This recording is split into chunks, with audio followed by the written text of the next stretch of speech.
Employers have had it good for way too long. Back in the old days, you would put together a written outline of the ideal candidate, compose the perfect job post, and then wait for the CVs or resumes to roll in. You would then schedule interviews and make your selection based on your selected criteria. Then you would move on to the onboarding phase and finally allow your employee to own their position. Enter ghosting.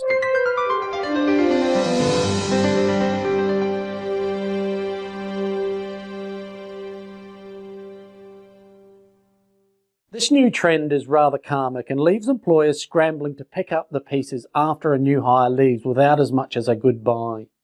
Welcome to Summit Scale, where entrepreneurial leaders come to learn how to grow their small businesses into mid-sized companies.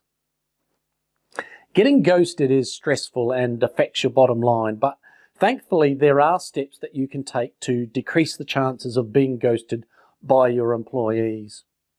So number one, listen, really listen. Your employees want to be heard, really heard. They want to feel like their input is valuable and that you as their employer are invested in what they have to say. This doesn't mean you'll always see eye to eye, but they know that you are always available to listen with an open mind and will respect their position. If an employee feels like they are being heard, they will be far less likely to cut off communication channels, that is, ghost. Number two, be respectful. The old adage, treat others like you want to be treated, comes to mind here. If you are respectful to your workforce, they are much more likely to act in kind and then therefore decreasing your chances of being ghosted. Look at each employee as a person, not a tool to help you meet your goals. Treat them with courtesy and be direct if the situation calls for it. Make sure they know that they were hired for the position because you have faith in their ability to do a good job and make good decisions. Number three, create a positive work environment. Cut out the infighting, siloism and snarky emails. If an employee feels like they are part of a team, they're much less likely to ghost.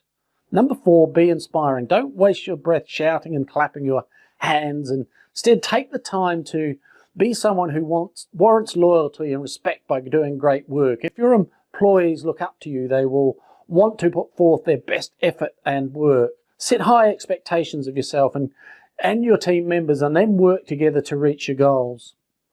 Number five, don't micromanage.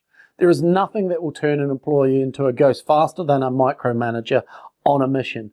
Share interesting projects with your staff and then give them the authority to do their job to the best of their ability. Make sure to explain projects and tasks fully with concrete direction and established expectations. Take the time in the beginning to set the groundwork and allow the employee to run with it. If a task or project is challenging for an employee, be a mentor and a cheerleader and support them as needed. When you are successful, celebrate your victories together. Number six, say thank you. Give credit where credit is due. Give specific and concrete verbal praise. This could be done in a myriad of ways. Acknowledgement during a team meeting, a thank you note, a gift card, or even a special night out. One of our coaching clients recently sent one of their key employees and their partner out to dinner to say thank you, even arranging for a babysitter. While it may be difficult to prevent ghosting during the hiring process, there are concrete things that you can do after you hire to decrease your chances of being left in the lurch. Make an effort to get to know your employees and support them in their growth, both personally and professionally. If you'd like to experience a free complimentary coaching session with me, go to www.summitscale.biz/consult and book a call to see if you qualify. I'm Shane Spears of Summit Scale. See you next time.